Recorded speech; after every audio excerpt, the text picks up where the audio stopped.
Ask the Experts continues. David Martinek is here from Recycle Frog, and we're talking about a lot of people very interested in this coin situation here, because you just opened up a new world, I think, for a lot of people who think, oh, it just has to be jewelry. Of course, we have silverware, coins as well. Anything pre 1967 is really what you're looking for. It has a lot of silver content in it.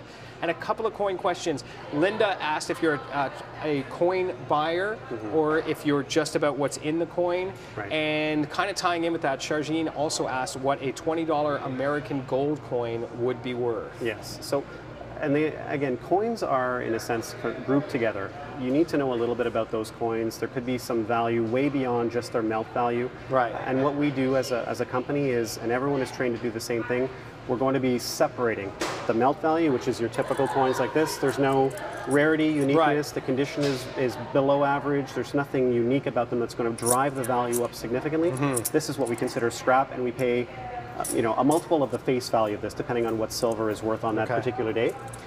But if it's worth more than that, or if we deem it to be a collector piece, that there could be some value way beyond that, we're going to put that in, separately, maybe do a little bit of research for you if we have the opportunity to do that right there. Wow. And then give you that information and probably send you to a reputable coin dealer who can then pay you more for it. Bring in your $20 gold coin, Chargine. That's what we're saying, right? Yep. What's interesting about this is these old coins, you can feel the weight. Well, you can hear the difference too. Oh, if you take the your coins from today and you put them in one hand and the other, the pitch on this is much higher. You can hear the silver the sound.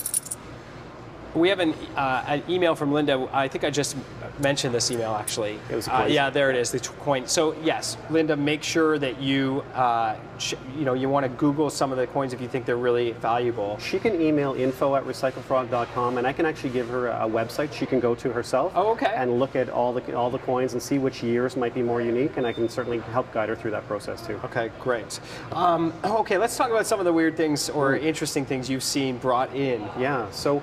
I'm going to flash back to in our early days. Okay. We had a customer come into an event that we were having. It was one of our very first events, actually, and the room was packed, and she walks up and she says, I have something really interesting for you. And along the lines of the Antiques Roadshow, she takes out this piece, and it was a pair of opera reading glasses from the late 1800s. Wow. Now, they were in terrible condition, but I did my little test on them, in a very sort of hidden area. It's a little resistance test that we do to determine the purity of the material. Cool. It came back as 18 karat gold, which is great. So a fairly, fair bit of weight there.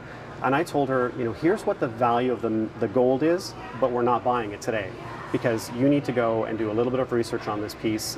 She ended up doing some research. I believe she ended up selling it at auction through Sotheby's in Montreal for tens of thousands of dollars. No way. Oh yeah. Oh, wow. It was remarkable. But it was in really bad condition. So she thought, I'm just going to sell it as melt material. As a melt, yeah. But she had it refurbished completely by a reputable antique refurbisher, and then sold it at auction for tens of thousands of dollars. Yeah. So again, we keep going back to this: inform, be informed, be informed, be informed. Yeah. And most, let's be honest, most of what you see is going to be melt value stuff, right? Yes, yeah, the majority of it is, even things like the weird stuff, dental gold, we see a fair bit of, teeth with fillings, and not attractive. Really? Yeah. The teeth too come in? Yeah. Ah, Yeah, but, they've got material in them. They do. They have gold and silver. I mean, it could be $50, $80, $90 for every, tooth that we see. Some people will bring in, full dentures and things like that. Not attractive, but you know what the reality is? It's gold, and we'll recycle it for them. Yeah, so. It's interesting that dental work still costs like as if they were using gold, right? Yes, absolutely. So, let's talk about how to get a hold of you. It's recyclefrog.com. That's the best way to get started, right? Yeah. You can obviously give us a call if you don't have access to the internet.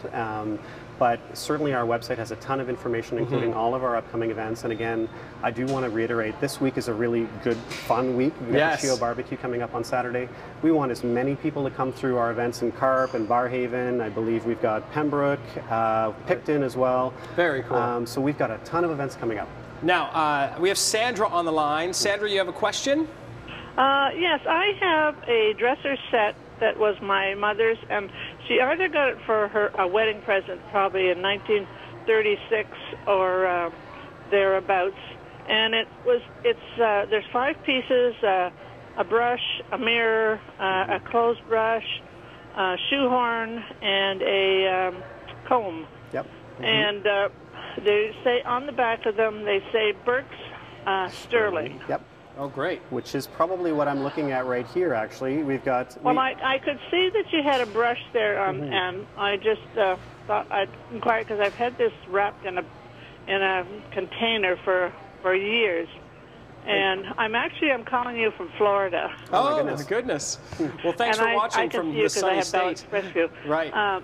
But I thought if I brought it up, I'm going to Ottawa in August, and I thought wondered if it was worth bringing it up to. Sure. Well, because it's nothing I'm ever going to use, and I just thought, well, maybe I can get rid of it somehow. Okay. No, absolutely. You certainly fall into a larger portion of our customers that have had things for a very long time that they're never going to use. Right. And wouldn't your relatives rather you do something with it and garner something that you will use? If you're not going to use it, or there's no one who can appreciate it, then why not turn it into something you can enjoy?